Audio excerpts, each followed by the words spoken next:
د افغانستان پخوانی قوماندان جنرال دوستم د یوې اعلامیې په خپرولو سره ویلي چې د افغانستان د ملي ګټو پر بنسټ د یوې همغږۍ نړیوالې ستراتیژۍ نشتوالی وضعیت لا پسې خراب کړی او له طالبانو او نورو ترهګرو ډلو سره یې مرسته کړې چې دغه هیواد د سولې، امنیت او ثبات لپاره ګواښ کړی او سیمه ییز ثبات ته ډېره اړتیا ده. په افغانستان کې په سلامونو مو هرکلی کوم. د AFG نیوز چینل درنو لیدونکو سلام، ستړي مشئ، وخت مو په خیر. پام مو راګرځوم د دې ساعت مهم خبر ته او په سر کې یادونه کوم ملګرو که مو چینل نوی سبسکرایب کړی د مهمو خبرونو لپاره در سره AFG نیوز چینل په درنښت سره سبسکرایب کړئ. په افغانستان کې جنرال دوستم د خپل استازي د ټاکلو په اړه د ملګرو ملتونو د امنیتي شورا وروستي دریځ ملاتړ کړی.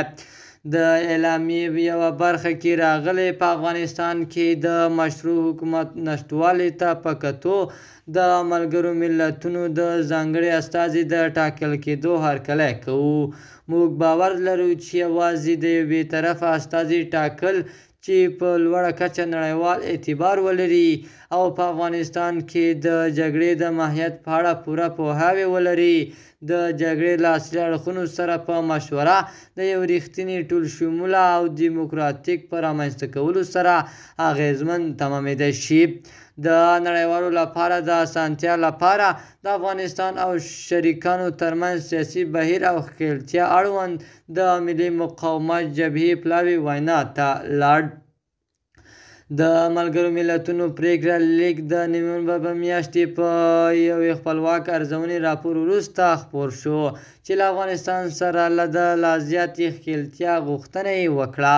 د پریکړه لیک وروسته له هغه تصویب شو چې د امنیت شورا 13 غړو په حق کې رایه ورکړه او روسیې او چین یې برخه نه واخیستې. د AFG نیوز چینل درنو لیدونکو دا زموږ د دې ساعت چمتو شوی خبر. تر بیا ښې چارې د الله په امان.